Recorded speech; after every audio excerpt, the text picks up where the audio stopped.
ओम शांति। ओम शांति। ओम शांति। 4 जनवरी 2025 के ईश्वरीय महावाक्य।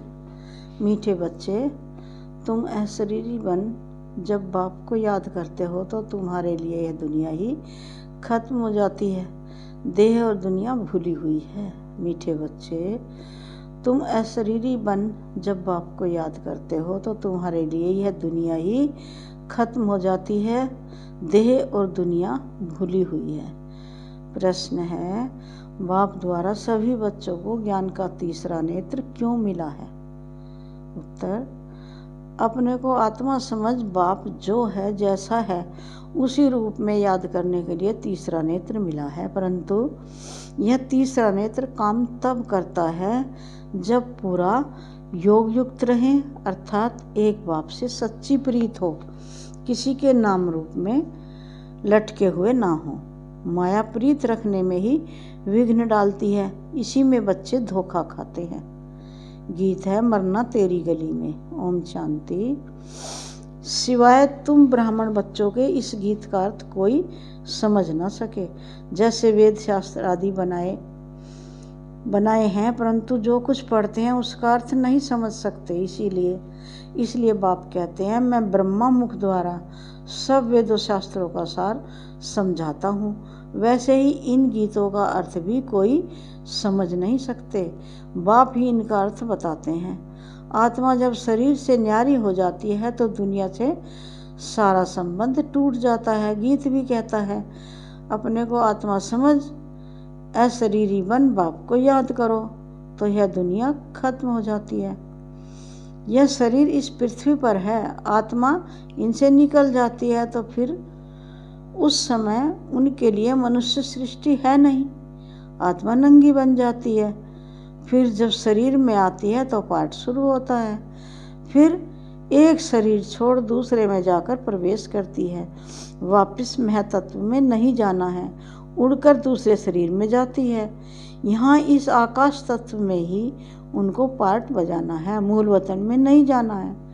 अब शरीर छोड़ते हैं तो न यह कर्म बंधन न वह कर्म बंधन रहता है, शरीर से ही अलग हो जाते हैं ना। फिर दूसरा शरीर लेते हो, वह कर्म बंधन शुरू होता है। यह बातें सिवाय तुम्हारे और कोई मनुष्य नहीं जानते। बाप ने समझाया है, सब बिल्कुल ही बेसमझ हैं, परंतु ऐसे कोई समझते थोड़े ही हैं। अपने को कितना अक्लमंद समझते हैं, पीस प्राइज देते रहते हैं। यह भी तुम ब्राह्मण कुलभूषण अच्छी रीति समझा सकते हो। वह तो जानते ही नहीं कि पीस किसको कहा जाता है। कोई तो महात्माओं के पास जाते हैं कि मन की शांति कैसे हो, यह तो कहते हैं वर्ल्ड में शांति कैसे हो। ऐसे नहीं कहेंगे कि निराकारी दुनिया में शांति कैसे हो, वह तो है ही शांति धाम। हम आत्माएं शांति धाम में रहती हैं, परंतु यह तो मन की शांति कहते हैं। वह जानते नहीं कि शांति कैसे मिलेगी। शांति धाम तो अपना घर है, यहाँ शांति कैसे मिल सकती है। हाँ, सतयुग में सुख शांति संपत्ति सब है, जिसकी स्थापना बाप करते हैं। यहाँ तो कितनी अशांति है, यह सब अब तुम बच्चे ही समझते हो। सुख शांति संपत्ति भारत में ही थी, वह वर्षा था बाप का, और दुख अशांति कंगाल बने, यह वर्षा है रावण का। यह सब बातें बेहद का बाप बैठ बच्चों को समझाते हैं। बाप परम धाम में रहने वाला नॉलेजफुल है, जो सुख धाम का हमको वर्षा देते हैं। वह हम आत्माओं को समझा रहे हैं। यह तो जानते हो नॉलेज होती है ना आत्मा में, उनको ही ज्ञान का सागर कहा जाता है। वह ज्ञान का सागर इस शरीर द्वारा वर्ल्ड की हिस्ट्री ज्योग्राफी समझाते हैं। वर्ल्ड की आयु तो होनी चाहिए ना, वर्ल्ड तो है ही, सिर्फ नई दुनिया और पुरानी दुनिया कहा जाता है। यह भी मनुष्यों को पता नहीं, न्यू वर्ल्ड से ओल्ड वर्ल्ड होने में कितना समय लगता है। तुम बच्चे जानते हो कलयुग के बाद सतयुग जरूर आना है। इसलिए कलयुग और सतयुग के संगम पर बाप को आना पड़ता है। यह भी तुम जानते हो, परमपिता परमात्मा ब्रह्मा द्वारा नई दुनिया की स्थापना शंकर द्वारा विनाश कराते हैं। त्रिमूर्ति का अर्थ ही यह है, स्थापना विनाश पालना। यह तो कॉमन बात है, परंतु यह बातें तुम बच्चे भूल जाते हो, नहीं तो तुमको खुशी बहुत रहे। निरंतर याद रहनी चाहिए, बाबा हमको अब नई दुनिया के लिए लायक बना रहे हैं। तुम भारतवासी ही लायक बनते हो और कोई नहीं। हाँ, जो और धर्मों में कन्वर्ट हो गए हैं वह आ सकते हैं, फिर इसमें कन्वर्ट हो जाएंगे जैसे उसमें हुए थे। यह सारी नॉलेज तुम्हारी बुद्धि में है, मनुष्यों को समझाना है। यह पुरानी दुनिया अब बदलती है। महाभारत लड़ाई भी जरूर लगनी है। इस समय ही बाबा आकर राजयोग सिखलाते हैं। जो राजयोग सीखते हैं वह नई दुनिया में चले जाएंगे। तुम सबको समझा सकते हो कि ऊंच से ऊंचा भगवान, फिर ब्रह्मा विष्णु शंकर, फिर आओ यहाँ मुख्य है जगदम्बा जगत पिता। बाप आते भी यहाँ हैं ब्रह्मा के तन में। प्रजापिता ब्रह्मा तो यहाँ है ना। ब्रह्मा द्वारा स्थापना सूक्ष्म वतन में तो नहीं होगी ना, यहाँ ही होती है। यह व्यक्त से अव्यक्त बन जाते हैं। यह राजयोग सीख फिर विष्णु के 2 रूप बनते हैं। वर्ल्ड की हिस्ट्री ज्योग्राफी समझनी चाहिए ना, मनुष्य ही समझेंगे। वर्ल्ड का मालिक ही वर्ल्ड की हिस्ट्री ज्योग्राफी समझा सकते हैं। वह नॉलेजफुल पुनर्जन्म रहित है। यह नॉलेज किसकी बुद्धि में नहीं है, परखने की भी बुद्धि चाहिए ना। कुछ बुद्धि में बैठता है या ऐसे ही है, नब्ज देखनी चाहिए। एक अजमल खान नामी ग्रामी वैद्य होकर गया है। कहते हैं देखने से ही उनको बीमारी का पता पड़ जाता था। अब तुम बच्चों को भी समझना चाहिए कि यह लायक है या नहीं। बाप ने बच्चों को ज्ञान का तीसरा नेत्र दिया है, जिससे तुम अपने को आत्मा समझ बाप जो है जैसा है उसको उसी रूप में याद करते हो। परंतु ऐसी बुद्धि उनकी होगी जो पूरा योग युक्त होंगे, जिनकी बाप से प्रीत बुद्धि होगी। सब तो नहीं है ना, 1-2 के नाम रूप में लटके रहते हैं, लटक पड़े हैं। बाप कहते हैं प्रीत तो मेरे साथ लगाओ ना। माया ऐसी है जो प्रीत रखने नहीं देती है। माया भी देखती है। हमारा ग्राहक जाता है तो एकदम नाक कान से पकड़ लेती है। फिर जब धोखा खाते हैं तब समझते हैं माया से धोखा खाया। माया जीत जगत जीत बन नहीं सकेंगे, ऊंच पद पा नहीं सकेंगे। इसमें ही मेहनत है। श्रीमत कहती है मामेकम याद करो तो तुम्हारी जो पतित बुद्धि है वह पावन बन जाएगी। परंतु कईयों को बड़ा मुश्किल लगता है। इसमें सब्जेक्ट एक ही है, अल्फ और बे, बस 2 अक्षर भी याद नहीं कर सकते हैं। बाबा कहें अल्प को याद करो, फिर अपनी देह को, दूसरे की देह को याद करते रहते हैं। बाबा कहते हैं देह को देखते हुए तुम मुझे याद करो। आत्मा को अब तीसरा नेत्र मिला है मुझे देखने समझने का, उससे काम लो। तुम बच्चे अभी त्रिनेत्री त्रिकालदर्शी बनते हो, परंतु त्रिकालदर्शी भी नंबरवार हैं।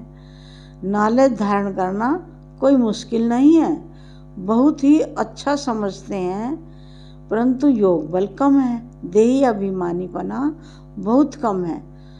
थोड़ी बात में क्रोध गुस्सा आ जाता है, गिरते रहते हैं, उठते हैं गिरते हैं, आज उठे कल फिर गिर पड़ते हैं। देह अभिमान मुख्य है, फिर और विकार लोभ मोह आदि में फंस पड़ते हैं। देह में भी मोह रहता है ना, माताओं में मोह जास्ती होता है। अब बाप उससे छुड़ाते हैं। तुमको बेहद का बाप मिला है, फिर मोह क्यों रखते हो? उस समय सकल बातचीत ही बंदर मिसल हो जाती है। बाप कहते हैं नष्टो मोहा बन जाओ, निरंतर मुझे याद करो। पापों का बोझा सिर पर बहुत है, वह कैसे उतरे? परंतु माया ऐसी है याद करने नहीं देगी। भल कितना भी माथा मारो, घड़ी घड़ी बुद्धि को उड़ा देती है। कितनी कोशिश करते हैं, हम मोस्ट बिलवेड बाबा की ही महिमा करते रहें। बाबा बस आपके पास आए कि आए, परंतु फिर भूल जाते हैं, बुद्धि और तरफ चली जाती है। यह नंबर 1 में जाने वाला भी पुरुषार्थ ही है ना। बच्चों की बुद्धि में यह याद रहना चाहिए कि हम गॉड फादरली स्टूडेंट हैं।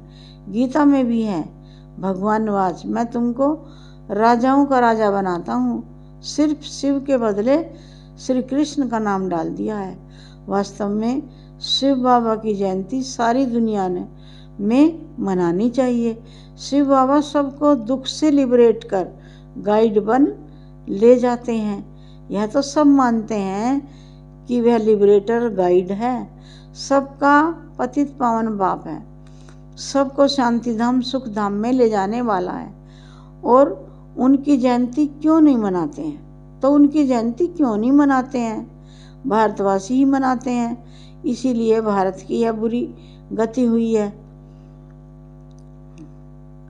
भारतवासी ही नहीं मनाते हैं, इसलिए ही भारत की यह बुरी गति हुई है। मौत भी बुरी गति से होता है।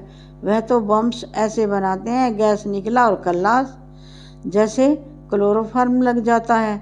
यह भी उन्हों को बनाने ही है, बंद होना इम्पॉसिबल है।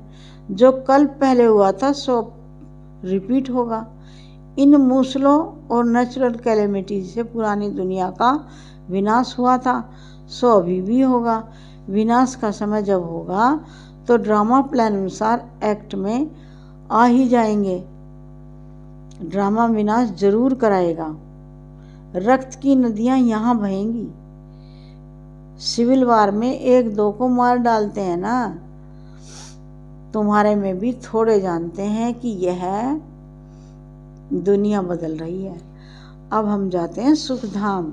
तो सदैव ज्ञान के अतीन्द्रिय सुख में रहना चाहिए। जितना याद में रहेंगे उतना सुख बढ़ता जाएगा। छी देह से नष्ट मोहा होते जाएंगे। बाप सिर्फ कहते हैं अल्प को याद करो तो बेबादशाही तुम्हारी है। सेकंड में बादशाही, बादशाह को बच्चा हुआ तो गोया बच्चा बादशाह बना ना। तो बाप कहते हैं मुझे याद करते रहो और चक्र को याद करते रहो तो चक्रवर्ती महाराजा बनेंगे। इसलिए गाया जाता है सेकंड में जीवन मुक्ति, सेकंड में बेगर टू प्रिंस। कितना अच्छा है। तो श्रीमत पर अच्छी रीति चलना चाहिए। कदम कदम पर राय लेनी होती है। बाप समझाते हैं मीठे बच्चे, ट्रस्टी बनकर रहो तो ममत्व मिट जाए। परंतु ट्रस्टी बनना मासी का घर नहीं है। यह खुद ट्रस्टी बने हैं, बच्चों को भी ट्रस्टी बनाते हैं। यह कुछ भी लेते हैं क्या? कहते हैं तुम ट्रस्टी हो, संभालो। ट्रस्टी बने तो फिर ममत्व मिट जाता है। कहते भी हैं ईश्वर का सब कुछ दिया हुआ है, फिर कुछ नुकसान पड़ता है या कोई मर जाता है तो बीमार हो पड़ते हैं।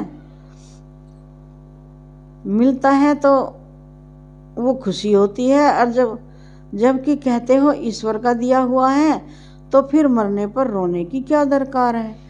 परंतु माया कम नहीं है, मासी का घर थोड़ा ही है। इस समय बाप कहते हैं तुमने हमको बुलाया है कि इस पतित दुनिया में हम नहीं रहना चाहते हैं, हमको पावन दुनिया में ले चलो, साथ ले चलो। परंतु इसका अर्थ भी समझते नहीं है। पतित पावन आएगा तो शरीर खत्म होंगे ना, तब तो आत्माओं को ले जाएंगे। तो ऐसे बाप के साथ प्रीत बुद्धि होनी चाहिए। एक से ही लव रखना है, उनको ही याद करना है। माया के तूफान तो आएंगे, कर्मेंद्रियों से कोई विकर्म नहीं करना चाहिए, वह बेकायदे हो जाता है। बाप कहते हैं मैं आकर इस शरीर का आधार लेता हूँ, यह इनका शरीर है ना। तुमको याद बाप को करना है। तुम जानते हो ब्रह्मा भी बाबा है, शिव भी बाबा है। विष्णु और शंकर को बाबा नहीं कहेंगे। शिव है निराकार बाप, प्रजापिता ब्रह्मा है साकारी बाप। अब तुम साकार द्वारा निराकार बाप से वर्षा ले रहे हो। तो दादा इनमें प्रवेश करते हैं, तब कहते हैं दादे का वर्षा बाप द्वारा हम लेते हैं। दादा ग्रैंडफादर है निराकार और बाप है साकार। यह वंडरफुल नई बातें हैं ना, त्रिमूर्ति दिखाते हैं परंतु समझते नहीं हैं। शिव को उड़ा दिया है बाप, कितनी अच्छी रीत, कितनी अच्छी अच्छी बातें समझाते हैं, तो खुशी रहनी चाहिए। हम स्टूडेंट हैं, बाबा हमारा बाप टीचर सतगुरु है। अभी तुम वर्ल्ड की हिस्ट्री ज्योग्राफी बेहद के बाप से सुन रहे हो, फिर औरों को सुनाते हो। यह 5000 वर्ष का चक्र है। कॉलेज के बच्चों को वर्ल्ड की हिस्ट्री ज्योग्राफी समझानी चाहिए। 84 जन्मों की सीढ़ी क्या है, भारत की चढ़ती कला और उतरती कला कैसे होती है, यह समझाना है। सेकंड में भारत स्वर्ग बन जाता है, फिर 84 जन्म में भारत नरक बनता है। यह तो बहुत ही सहज समझने की बात है। भारत गोल्डन एज से आयरन एज में कैसे आया, यह तो भारतवासियों को समझाना चाहिए, टीचर्स को भी समझाना चाहिए। वह जिस्मानी नॉलेज, यह है रूहानी नॉलेज। यह मनुष्य देते हैं, वह गॉड फादर देते हैं। यह है मनुष्य सृष्टि का बीज रूप, तो उनके पास मनुष्य सृष्टि का ही नॉलेज होगा। अच्छा, मीठे मीठे सिक्के लदे बच्चों प्रति माता पिता बाप दादा का याद प्यार गुड मॉर्निंग। रूहानी बाप की रूहानी बच्चों को नमस्ते। हम रूहानी बच्चों की रूहानी बाप दादा को याद प्यार गुड मॉर्निंग और नमस्ते नमस्ते। धारणा के लिए मुख्य सार, पहली पॉइंट है, इस छीछी देह से पूरा नष्टो मोहाबन। ज्ञान के अतीन्द्रिय सुख में रहना है, बुद्धि में रहे। अब यह दुनिया बदल रही है, हम जाते हैं अपने सुख धाम। सेकंड पॉइंट है, ट्रस्टी बनकर सब कुछ संभालते हुए अपना ममत्व मिटा देना है। एक बाप से सच्ची प्रीत रखनी है। कर्मेंद्रियों से कभी भी कोई भी कर्म नहीं करना है। प्यारे बाबा का वरदान है, ब्रह्मा बाप समान श्रेष्ठ श्रेष्ठ तस्वीर बनाने वाले परोपकारी भव। ब्रह्मा बाप समान श्रेष्ठ श्रेष्ठ तस्वीर बनाने वाले परोपकारी भव। सार है, श्रेष्ठ स्मृति और श्रेष्ठ कर्म द्वारा तकदीर की तस्वीर तो सभी बच्चों ने बनाई है। अभी सिर्फ लास्ट टचिंग है संपूर्णता की, वह ब्रह्मा बाप समान श्रेष्ठ श्रेष्ठ बनने की। इसके लिए परोपकारी बनो, अर्थात यथार्थ भाव से सदा मुक्त रहो। हर परिस्थिति में, हर कार्य में, हर सहयोग संगठन में जितना निस्वार्थपन होगा उतना ही परोपकारी बन सकेंगे। सदा स्वयं को भरपूर अनुभव करेंगे, सदा प्राप्ति स्वरूप की स्थिति में स्थित रहेंगे, स्वयं के प्रति कुछ भी स्वीकार नहीं करेंगे। प्यारे बाबा का स्लोगन है, सर्वस्व त्यागी बनने से ही सरलता व सहनशीलता का गुण आएगा। सर्वस्व त्यागी बनने से ही सरलता व सहनशीलता का गुण आएगा। ओम शांति, ओम शांति।